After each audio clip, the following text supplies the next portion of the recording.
आज हम Karnataka state board का क्लास 6 हिंदी सब्जेक्ट का ये चैप्टर नंबर है। ये भगत का गत, भगत का गत चैप्टर नंबर 11 भगत की गत। इस चैप्टर का जो हरिशंकर परसाई जी द्वारा रचित भगत की गत, इस कहानी का वो पहले ऑलरेडी अपलोड हो चुका है। 70 पेज नंबर 70, 71 एंड 72 का ऑलरेडी ये वीडियोज एक्सप्लेनेशन ऑलरेडी अपलोड हो चुका है। आज हम पेज नंबर 73, 74, 75 एंड 76 इस पेज का आज हम एक्सप्लेनेशन करेंगे। अगर फर्स्ट टाइम इस चैनल में आए हो तो हिंदी पाठमाला विथ ममता चैनल को सब्सक्राइब कर देना और इस वीडियो को भी लाइक और शेयर कर देना। जो भगत की गत, इस चैप्टर में जो हम पढ़े थे कि कैसे भगत जी एक धार्मिक धर्मपरायण व्यक्ति थे, लेकिन उनका जब देहांत हुआ था, वो जो उनको स्वर्ग प्राप्त होने वाला था, लेकिन उनको नरक में भेज दिया गया। तो उसके बारे में हम पढ़े थे। तो फिर उसके बाद हम क्या होगा कहानी में, उसके बारे में जानेंगे आज। भगत की गत ये एक हास्य कहानी है, एक ह्यूमर स्टोरी है। तो चलो स्टार्ट करते हैं। Page number 74।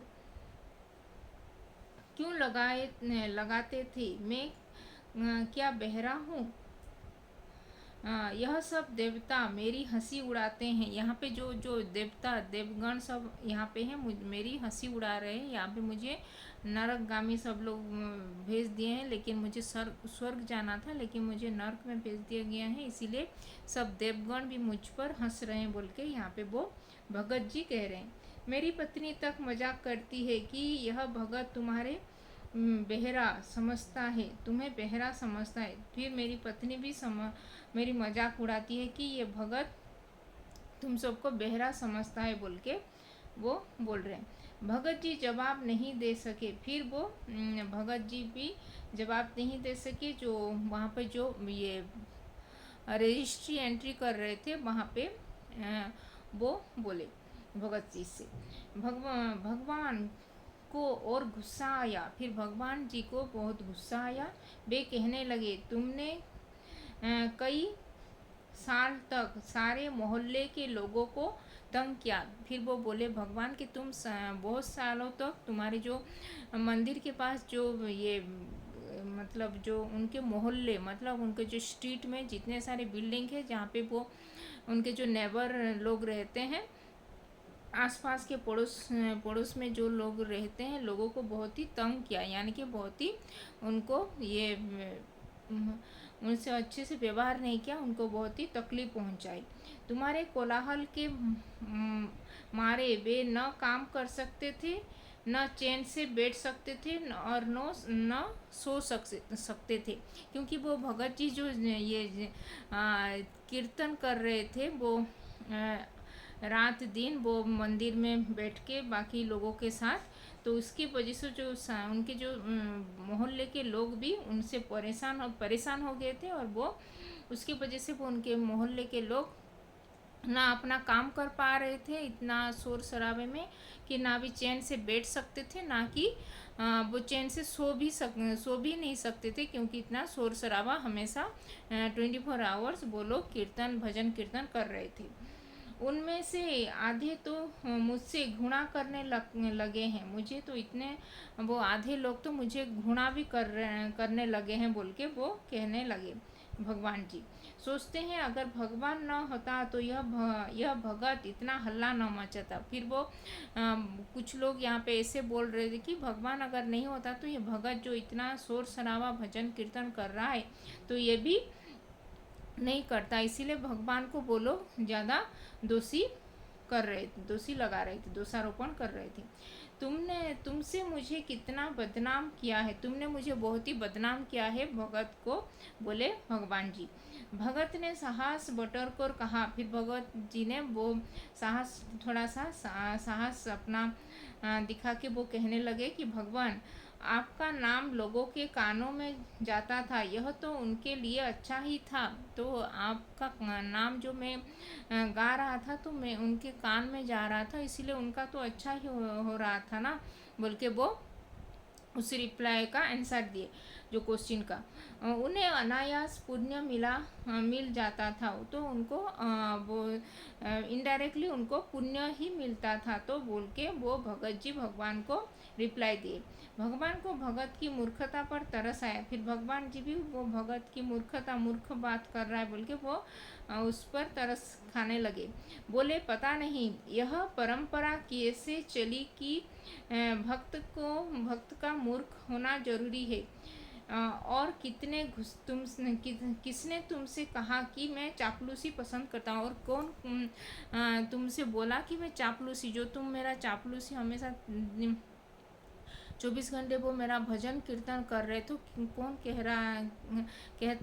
रहा था तुमको कि मैं तुम्हारा चापलूसी, जो मेरे नाम का हमेशा नाम जप रहे थे, तो मैं ऐसा चापलूसी कहाँ पसंद करता हूँ कि तुमको कौन मेरे बारे में ऐसा बोला है, बोल के वो पूछने लगी।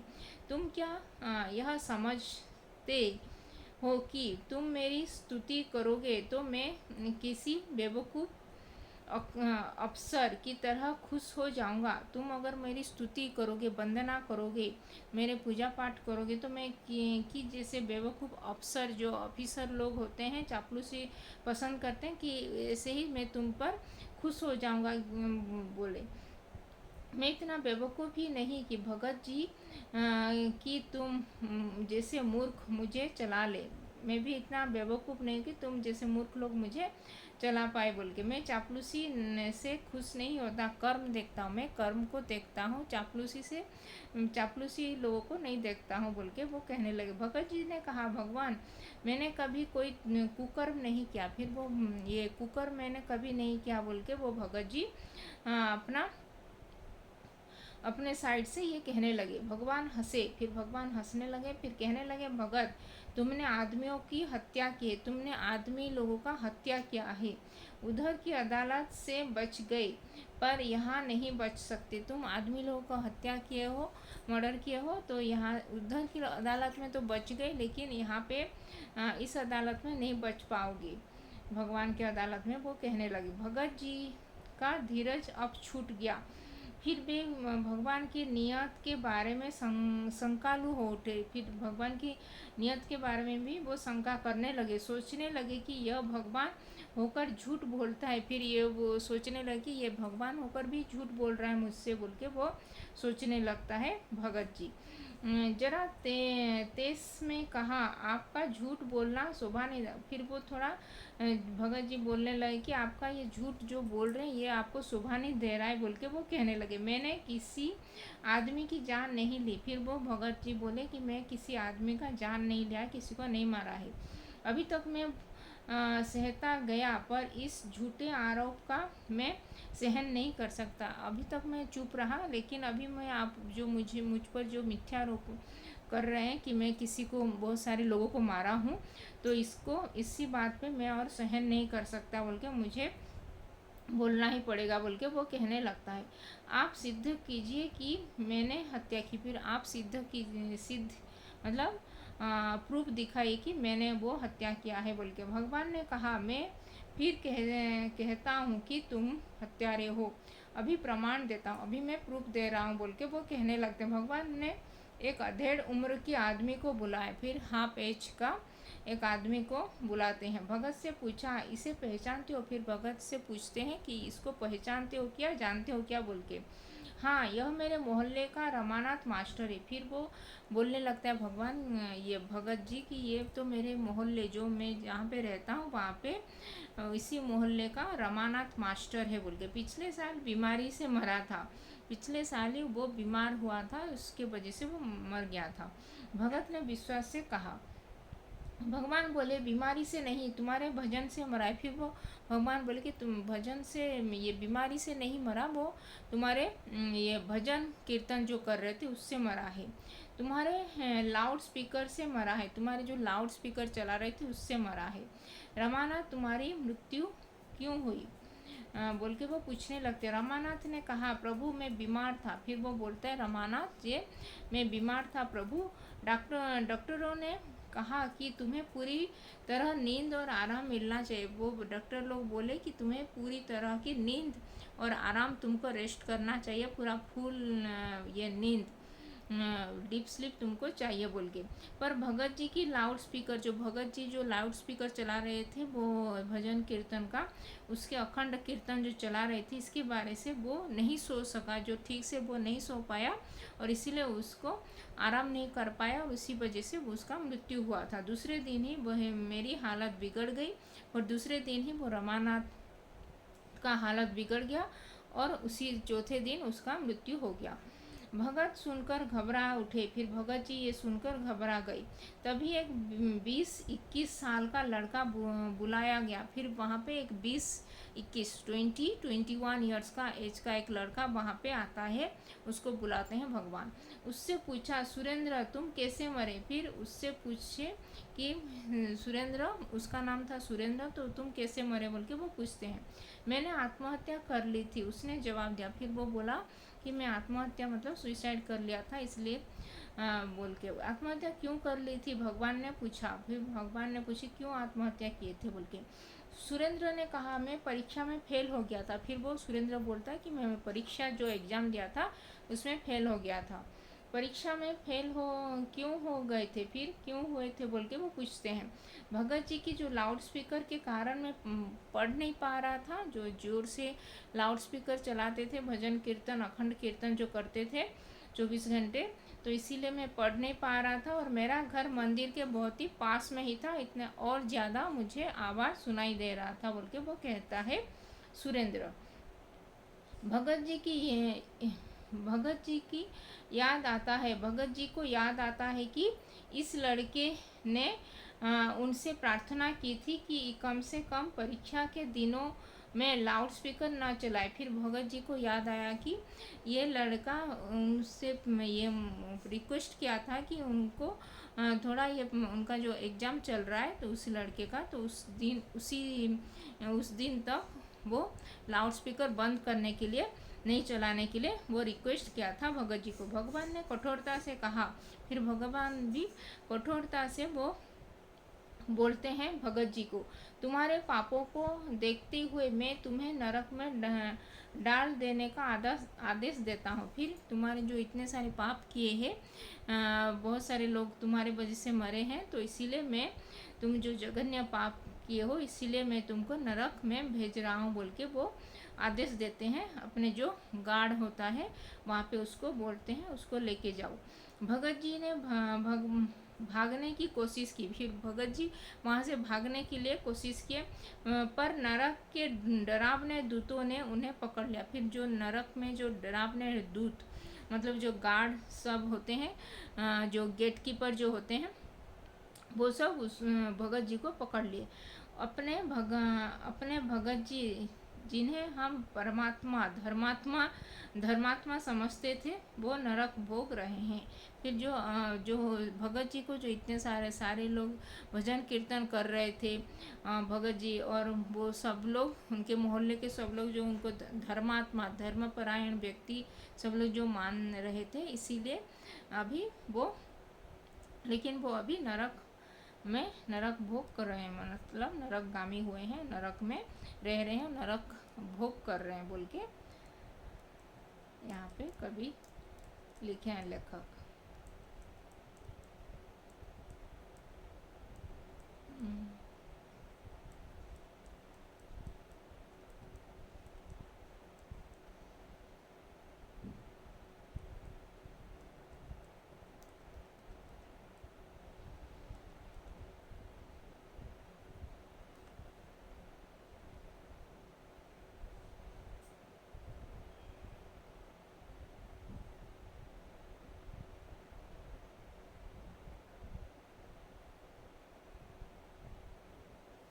तो ये था ये चैप्टर नंबर 11 भगत की गत का एक्सप्लेनेशन, पेज नंबर 71, उस स्टार्टिंग से था पेज नंबर 70 से, हाँ पेज नंबर 70 से 76 का 76 का ये वीडियो चैप्टर एक्सप्लेनेशन।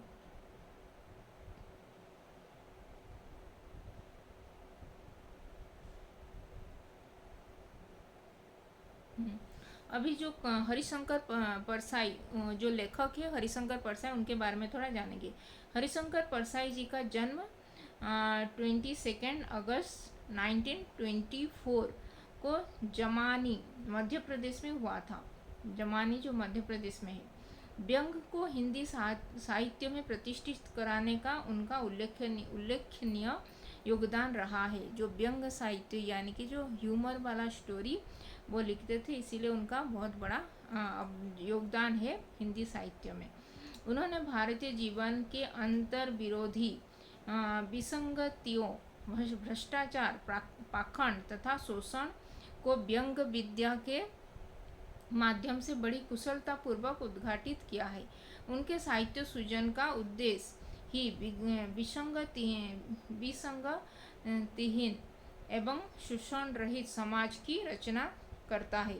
उन्हें मध्य प्रदेश साहित्य अकादमी पुरस्कार उनको मिला है एवं भारत सरकार के द्वारा भी उनको पद्मश्री से भी ये सम्मान प्राप्त हुआ है हरिशंकर परसाई जी को।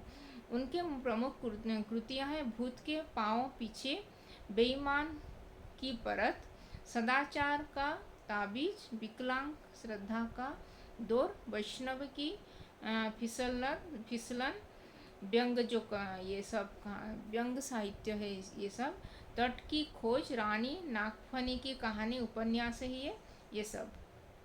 अभी कुछ शब्द के अर्थ जानेंगे, यानी कि यहाँ पे जो भगत की गत, इस चैप्टर में जो जो शब्द के अर्थ दिया गया है उसके बारे में जानेंगे। गत यानी कि दशा, अवस्था जो बोलते हैं। भरोसा यानी कि विश्वास करना। जघन्य यानी कि निकृष्ट, बुरा जो। फाटक यानी कि प्रवेश द्वार, जो गेट, एंट्री गेट जो होता है। चौकीदार यानी कि पहरेदार, जो गार्ड होता है। उलना, ठेलना यानी कि ढकेलना उसको। चापलूसी यानी कि झूठी प्रशंसा करना। कुकर्म यानी कि बुरा काम। धाम यानी कि जहाँ पे रहने का जगह होता है, स्थान। पेचीदा यानी कि उलझन। चपरासी यानी कि नौकर। रुखाई यानी कि नीरस, सन जो बोलते हैं दुखी।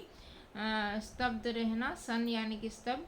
अंतर्यामी यानी कि ईश्वर, जो भगवान। भीतर की बात जानने वाला, उसको बोलते हैं अंतर्यामी। अंतर की बात जो जानता है वो है अंतर्यामी यानी कि ईश्वर भगवान। कोलाहल यानी कि शोरगुल जो होता है, नॉइज जो होता है, कोलाहल। बटोरना यानी कि इकट्ठा होना, करना, समेटना जिसको बोलते हैं। बेवकूफ़ यानी कि मूर्ख लोग को बेवकूफ़ बोलते हैं। तेज यानी कि गुस्सा करना। अधेड़ यानी कि पौढ़ावस्था।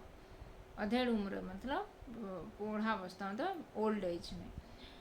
अभी कुछ मुहावरे का अर्थ जानेंगे। मजा लूटना यानी कि सुख भोगना। 16 आने मतलब पूर्णतः बिल्कुल। 16 आने मतलब पूरा करेक्ट बोलते हैं जो। आँख मूंद कर मतलब आँख मूंद कर मतलब निश्चित होकर।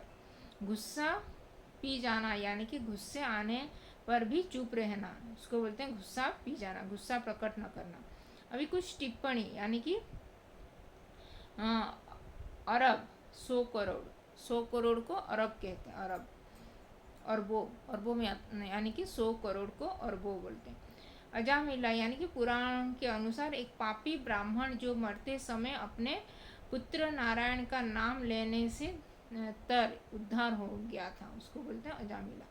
कार्तिकेय यानी कि शिव पार्वती के बड़े पुत्र है कार्तिकेय तथा देवताओं के सेनापति हैं कार्तिकेय। अभी मौखिक प्रश्न, कुछ क्वेश्चन आंसर करेंगे। अभी भगत जी मंदिर में क्या करते थे? भगत जी मंदिर में पूजा अर्चना करते थे। स्वर्ग के द्वार पर भगत की चौकीदार ने क्यों रोका? भगत को चौकीदार ने जो वो स्वर्ग में जा रहे थे, इसीलिए उनको नर्क में जाने के लिए बोला था, इसीलिए उनको रोका था। भगवान को भगत पर क्यों तरस आया? भगवान को भगत पर तरस आया क्योंकि वह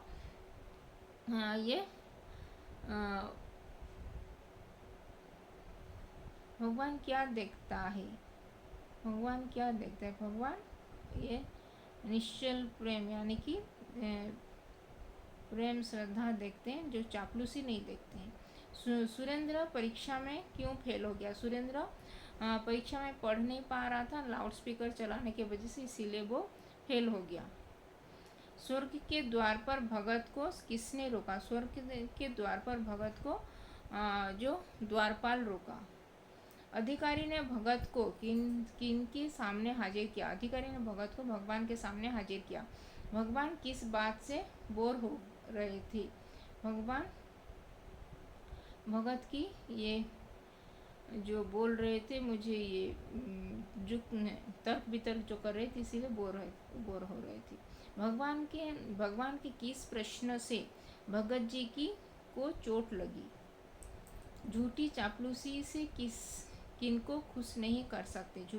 झूठी चापलूसी से भगवान को खुश नहीं कर सकते। सुरेंद्र का घर कहाँ था? सुरेंद्र का घर वही मोहल्ले में, सुरेंद्र का घर जो मंदिर के पास ही था। निम्नलिखित प्रश्नों का उत्तर लिखिए। भगत जी भगवान की पूजा किस प्रकार करते थे? अखंड कीर्तन करते थे। भगत ने प्रवेश पत्र टिकट के बारे में चौकीदार से क्या कहा? तो ये नर्क में क्यों भेजे हैं बोल के, ये जो भगत जी को भगवान के सामने क्यों उपस्थित होना पड़ा? उनको नरगामी हुआ था, लेकिन वो स्वर्ग जाने के लिए बोल रहे थे, इसीलिए उनको उपस्थित होना पड़ा। रामानाथ और सुरेंद्र की मृत्यु के लिए कौन जिम्मेदार था? भगत जी जिम्मेदार थे। कैसे? तो वो लाउड स्पीकर चला रहे थे, इसीलिए वो ठीक से सो नहीं पाए थे। ये रामानाथ जी और सुरेंद्र ठीक से पढ़ नहीं पाया था, इसीलिए वो परीक्षा में फेल हो गया, इसीलिए वो ये आत्महत्या किया था। वो भगत जी को स्वर्ग में प्रवेश क्यों नहीं मिला? भगत जी बहुत सारे लोगों के हत्या का आरोप उन पे था, इसीलिए वो उनको स्वर्ग में प्रवेश नहीं मिला। किसने किससे कहा? अभी मुझे भी टिकट लगेगा यहाँ? तो ये भगत ने द्वारपाल से कहा। मैं 16 आने धार्मिक आदमी हूँ, ये भगत ने कहा, ये द्वारपाल से। भगवान मैंने कभी कोई कुकर्म नहीं किया, ये भगत ने भगवान को कहा। बीमारी से नहीं, तुम्हारे भजन से मरा है, तो ये भगवान ने भगत को बोले। मैं परीक्षा में फेल हो गया था, ये सुरेंद्र ने भगवान को कहा। रिक्त स्थान को पूर्ति कीजिए। आहा, मैं पहचान गया, भगवान डेस विराजे हैं, भगवान वहाँ विराजे हैं। तुम्हारा मामला बड़ा पेचीदा है, तुमने मुझे कितना तंग किया है। तंग होगा। भगवान मैंने कभी कोई डेस नहीं किया, मैंने कभी कोई कुकर्म नहीं किया। अपने भगत जी जिन्हें हम धर्मात्मा समझते थे, नरक भोग रहे हैं। अन्य वचन रूप लिखिए। अभी एक वचन से बहुवचन करना है। दिन, अन्य वचन रूप लिखिए। दिन दिनों, मंडली मंडलियाँ, दरबार दरबारें, साल सालों, परीक्षा, बीमारी बीमारियाँ, मोहल्ला मोहल्ले होगा। सभा सभाएं, आदमियों, फिर टिकटें। सही विलोम शब्द चुनकर लिखिए। तो नरकवासी, यहाँ पे कुछ विलोम शब्द दिया गया है, वहाँ पे ये करना है। सीधा होगा, सीधा टेढ़ा होगा।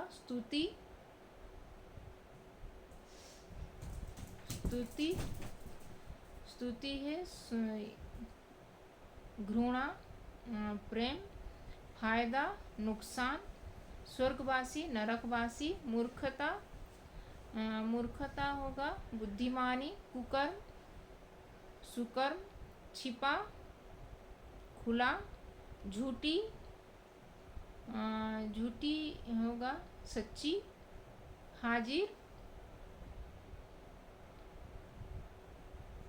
हाजिर गैर हाजिर। और क्या बचा है? स्तुति का होगा स्तुति, निंदा। हो गया। फिर अब आने का ज़माना नहीं, रुपए पैसों का ज़माना है। अब आने का ज़माना नहीं मतलब आने मतलब छोटा चमन्नी, ये अभी रुपए पैसा का ज़माना है। एक आना यानी कि 6 पैसा होता है, 16 आने 16 पैसा होता है। इसी का पूर्ण करके 100 पैसे आज का 1 रुपया है।